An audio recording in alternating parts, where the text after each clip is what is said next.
Bem-vindos, aventureiros e aventureiras, no canal Livros que Li, Emoções que Vivi. Voltei para contar para vocês a terceira parte do Prazeres Sombrio. Bora lá?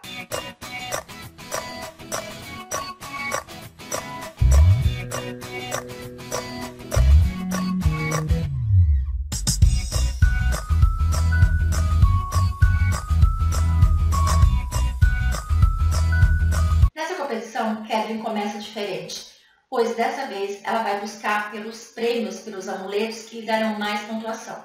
Assim, junto com Regis, uma outra valquíria, ela acaba partindo para a Antártica.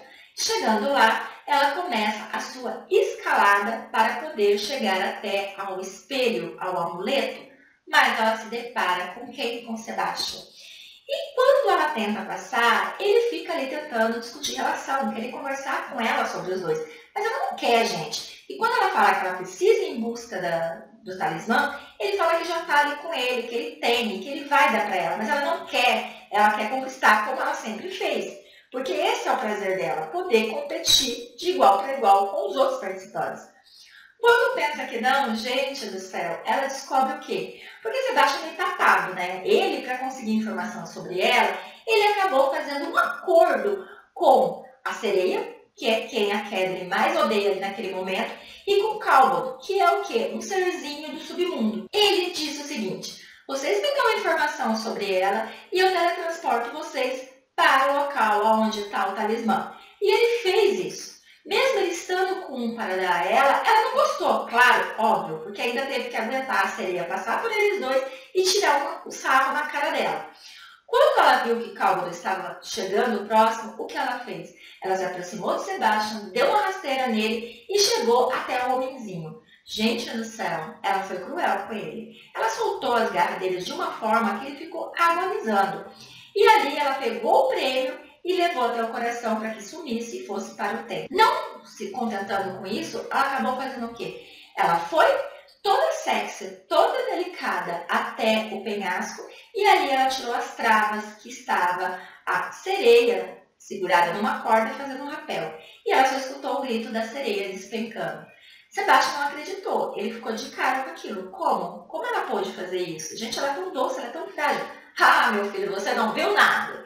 E depois disso ela se jogou em um mergulho, penhasco abaixo. Ele entrou em desespero. Como assim? A sua amada? Gente, ela não pode fazer isso. E nisso ele foi se teletransportando até que ele percebeu que ela estava já no chão. Porque no que ele chegava próximo dela e ia pegar, ela dava um jeito de empurrar e continuava descendo. E ele ficava se teletransportando. Quando chegou lá no chão, ela gritou para Regis: vamos sair daqui. E Regis, era muito brincalhona, falou: não, calma, eu sei que está tudo sob controle. Ela falou: vamos sair daqui. No que elas entraram no carro de neve, então Sebastião apareceu ali.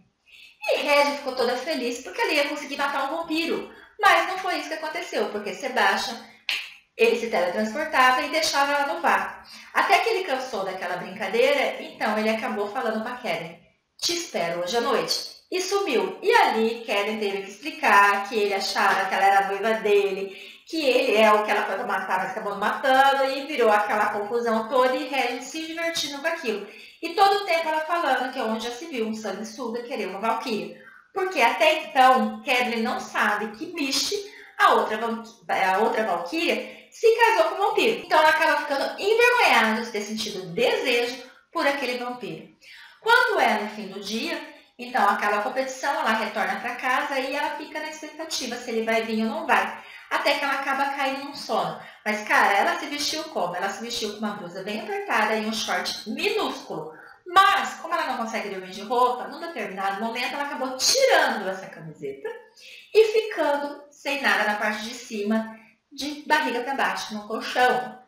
Quando o Sebastião chegou, ele viu aquela cena, ele ficou assim, sem saber o que fazer. Porque, gente, vou contar uma novidade para vocês aqui.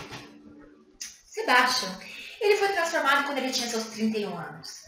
Hoje ele está com mais de 300, né? 331 anos. Mas Sebastião não teve uma vida muito fácil, porque ele era desengonçado e a mulherada não era muito atraída por ele. E assim, em toda a sua existência, ele teve 12 relações sexuais, que não foi lá grande coisa, né? diga-se de passagem, não foi uma grande coisa. Então, ele não é acostumado com aquilo ali. E quando ele chega, que ele vê ela com aquele shortinho curto, aquelas costas nuas, tudo que ele queria era deitar ali e começar a acariciá-la, até que ela, porque ela tem um sono muito agitado, porque os sentimentos dela voltou. Então, ela acaba sentindo tudo que não deveria sentir. E isso faz com que ela não tenha um sono tranquilo. E no que ela se vira, colocando uma mão sobre a espada, mas deixando seus seios nu à mostra, ainda dá uma jogadinha de perna que fica ali mostrando o paraíso para ele, amiga. Ele enlouquece e ele não consegue se segurar, então ele vai se aproximando dela e começa a tocar ela. Ai, gente do céu! E ela, né, no seu sono profundo, ela acaba aceitando de bom grado e, de certa forma, vou dizer para vocês que ela está adorando. E lá no fundo do seu consciente, ela quer que aquilo seja real. Amiga, é real, relaxa, porque é real. Até que Sebastian, como sempre, no momento que não deve, ele fala ou faz algo que traz ela para a realidade. E assim, quando ele está ali tocando ela e diz, quero a minha boca em você, ela acorda. Quando ela acorda que ela vê ele, ela fica louca. Como assim? Ele está ali tocando ela sem permissão. Mas nisso, ela pergunta quanto tempo ele está ali e diz que já faz uns 10 minutos. E ela não consegue acreditar como. Sendo que 10 minutos é muito tempo. E se fosse um vampiro do mal, teria matado ela. Mas ele traz essa tranquilidade para ela. Então, no que ele se aproximou, que ele começou a tocar, ela conseguiu ficar calma. E com isso, ela não percebeu ele. Claro que ela percebeu, né, gente? No fundo, ela percebeu e estava bom demais. Quando ela começa ali a discutir com ele, ele olha para quê? Ele olha para os seios dela, porque ela pegou a espada, está apontada para ele, mas está sem a camiseta. E quando ela percebe aquele olhar de fome dele, o que ela faz? Ela vai tranquilamente se trocar. E, gente, ela provoca e muito ele, porque ela rebola para andar, ela coloca a roupa toda bem tranquila, calma, fazendo com que ele babe ainda mais. Depois ela vê a espada dele, eles começam ali uma conversa sobre força e agilidade, onde para ele tem que ter força e para ela tem que ter agilidade. E num determinado momento ele diz a ela o que ele precisa fazer para que ele volte para a cama com ela junto. Ela diz, nada, jamais farei isso. E ali eles resolvem ter uma disputa, onde eles vão lutar, com cada um com a sua espada, para ver se quem vai ganhar é agilidade ou força. E assim, eles criam ali uma regrinha que quem fizer 3 pontos ganha, e se ela ganhar, ela vai ter o sossego que ela tanto deseja, ou pelo menos ele acredita que ela deseja, que é ele deixar que aquela noite ela fique tranquila. E ela, por sua vez, né, se ele perder, ela vai ter que passar a noite inteira conversando com ele, contando as coisas que ele quer saber. Então eles começaram a luta, ele começou muito cavaleiro, porque ele é muito cavaleiro mesmo, só que ele começou a perceber que ela estava jogando sujo, porque em determinado momento ela chamou ele do apelido carinhoso, que é Bastio, ele baixou a guarda e ela acertou ele, fazendo assim com que ele perdesse um ponto. Quando ele percebeu isso, ele falou, então vamos jogar de igual para igual. E nisso eles começaram ali a luta novamente, onde estava empatado 2-2, até que novamente ela usou ali um golpe baixo e venceu. No que ela venceu, ele não suportou aquilo. Então ele se teletransportou atrás dela e começou a tocá-la. No que ele juntou ela aqui, gente, a ereção dele já estava em ponto de bala. Como ela é pequenininha e ele é bem grandão, então essa ereção dele estava nas costas dela. E no que ele começou a passar a mão sobre a blusa dela, passar a mão no pescoço dela, ela aceitou de bom grado. Só que aquilo que eu falei para vocês, Sebastião, ele não sabe aproveitar os momentos. Ele tem que fazer uma cagada atrás da outra.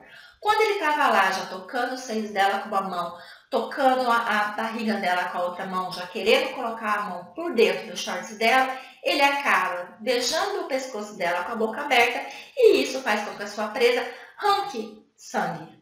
E ele acaba experimentando. Ela fica petrificada, ela fica puta da vida e ela avança nele sim para matar ele dessa vez, porque ela tá com muita raiva. E nisso ele pede desculpa e desaparece. Ela ficou com raiva dele pelo seguinte, gente, porque nesse momento ela sabe que ele pode começar a sentir o que ela sentiu, ele pode ter visão de tudo que ela viveu. E ela não quer que ele descubra sobre as irmãs dela. Ele volta para o castelo, onde ele fica ali se perguntando se ele vai se transformar no mal, porque dizem que o vampiro, quando bebe da fonte, então ele se transforma em um vampiro muito mal. E no dia seguinte, ele acaba ficando assim mais afastado dela, onde todas as noites ele volta para ver ela dormir, ele fica ali como protegendo ela, pelo menos é isso que ele diz, e durante o dia, nas competições, ele acaba ajudando ela de uma forma ou de outra. Porque ele tem medo que ela se machuque, então por vários momentos, quando ele vê que ela está em perigo, ele acaba ajudando ela. Ele percebe que ele precisa de mais dinheiro, então ele volta para o castelo, onde ele tem um tesouro, e lá ele descobre que o tesouro sumiu. Quando, de repente, andando pelo castelo, ele percebe Nikolai. E ali, gente, ele tem um rompante de ódio, de raiva do irmão, e ele acaba batendo nesse irmão. Então, todos os golpes que ele dava, Nikolai recebia. Nikolai se sente culpado, então por isso ele não ia revidar. E ali ele pergunta dos irmãos, porque Conrad também foi transformado, mas ninguém sabe onde ele está. Já o Murdoch, ele está junto com a Mistênio, e isso também não agrada. E quando ele está lá batendo, então a Mish entra, porque Mish é a esposa do Nikolai. E quando ela fala, ele não revida, mas eu vou revidar e vou te matar, então ele para olhando, porque ele percebe que aquela ali é da mesma espécie da sua noiva. Quando ele fica olhando para ela, Nikolai percebe o coração dele bater. E ele perde o controle, porque o vampiro, o lobo, eles têm isso. Quando eles encontram suas companheiras, eles perdem a noção do sentido quando eles veem alguma ameaça. E ali ele viu Sebastian como ameaça. Ele acreditou que Sebastian estava acreditando que Misha era a noiva dele. E no que ele começou a bater no Sebastian e dizendo, é ela, é ela, é ela, ele falou, não, não é. Aí ele acaba se acalmando, ele pede desculpa e fala, nunca foi minha intenção. Mas quando eu ver você olhando para ela daquela forma, eu não consegui me controlar. Mas você vai entender, porque você encontrou sua noiva, não encontrou? Ele falou, encontrei. Aí ele fala que quer o dinheiro dele de volta, eles vão pro quarto, e lá ele acaba mostrando o dinheiro, só que Nikolai fez o quê, gente? Ele pegou todo aquele ouro, aquelas coisas antigas e acabou transformando eles em ações, em um monte de coisa que Sebastião não faz a mínima ideia do que é. E ele entregou tudo para Sebastião, um monte de papel, e Sebastião ficou perguntando o que queria fazer com aquilo. E no fim ele acaba se teletransportando porque ele não consegue mais ficar naquele lugar. Ainda mais vendo que Nikolai está transformando o castelo para que ele e sua noiva vão morar, né? Sua esposa, então. E Nikolai ainda convida, sempre que você quiser, você pode vir para cá. E aqui estará sempre pronto para você. E uma das missões, ela acaba encontrando o Balrog. Eles estão dentro de uma caverna, onde eles precisam retirar um ovo de basílico, que é um animal meio dragão, meio lagarto, sei lá, é um bicho diferente. E ali ele acaba usando um truque baixo, que é uma gargantilha de diamante, porque as valquírias, elas não conseguem ver pedras verdadeiras, elas ficam paralisadas, elas ficam admirando. E a hora que ele fez isso com ela, ela não teve reação. Assim, ele acabou jogando para ela aquele colar, passou por ela e acabou desmoronando uma parte para que ela ficasse presa. Com muita dificuldade, ela acabou conseguindo pegar aquele colar e jogar longe. Só que ali ela começou a entrar em desespero porque ela tem medo de escuro. E ali ela desejou Sebastian. Até que Sebastian chegou. Mas, quando Sebastian chegou, ela tentou fingir que não estava preocupada. E ele disse que veio para tirar ela disse que não precisava, ele falou que precisa sim, ela disse que não começaram aquela discussão de novo, porque eles são cão e gato. E quando ela viu que ele queria alguma coisa para poder tirar ela dali, ela perguntou, o que você quer em troca? Ele falou assim, eu quero te tocar, mas não aqui, não agora. Eu quero passar uma noite só te tocando. Ela falou, não, nunca, jamais, isso não vai acontecer. Ele falou assim, olha, me beija logo e aí eu tiro você daqui. Ela falou, também não vou te beijar. E nisso eles ficaram ali sentados conversando, porque ele disse, já que você não quer sair, vou ficar com você. Ficaram ali conversando, onde um contou um pouco mais sobre a sua vida, até que de repente escutou um barulho. Que escutou um barulho, que daí eles lembraram que os basílicos estavam ali, ela correu em cima dele, deu um beijo rápido e falou, pronto, agora vai lá e tira essas pedras do caminho. Vamos sair daqui. Porque ele não conseguiria se transportar, né? Porque ele não conhece ela fora, ele não sabe, então não teria como ele teletransportar ela. E aquilo, ele vai retirar as pedras. Mas, gente, sério, Parece assim que eles estão assim em câmera lenta, porque ele começa a retirar as pedras e começa aquele músculo dele ficar mais forte, ficar mais corpulento. E ela faz o quê? Ela esquece tudo à sua volta e fica ali só olhando descaradamente. E ele fazendo aquela força e ele dando aquele gemido de força e ela fica babando até que ele fala: minha noiva, eu achei que eu nunca ia pedir isso pra você, mas por favor, foque no que você tá fazendo. E nisso ela pegou e voltou. Quando ela voltou, ela viu o obelisco que estava quase em cima dela. Nisso, ele já tinha tirado um pouco de pedra, ele acabou pegando ela e se teletransportando por ali.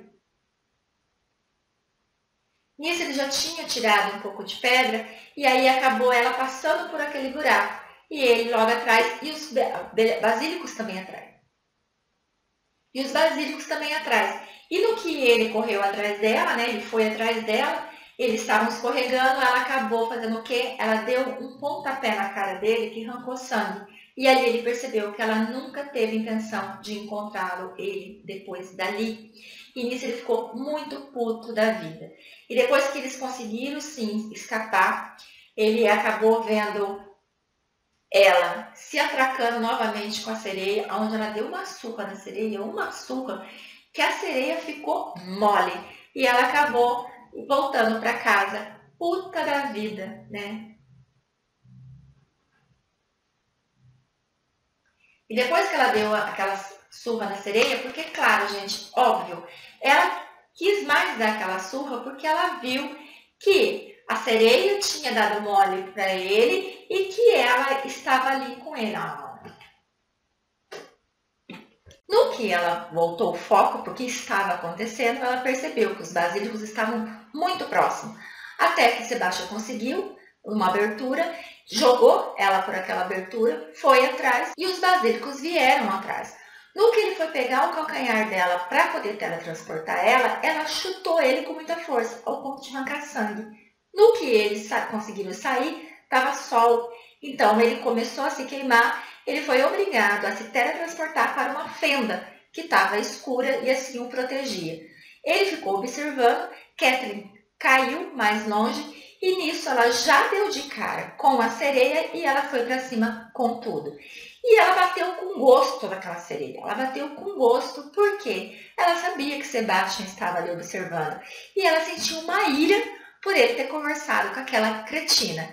E depois que ela deu uma bela uma surra, ela acabou jogando um monte de pedra em cima dela, tipo um deslizamento.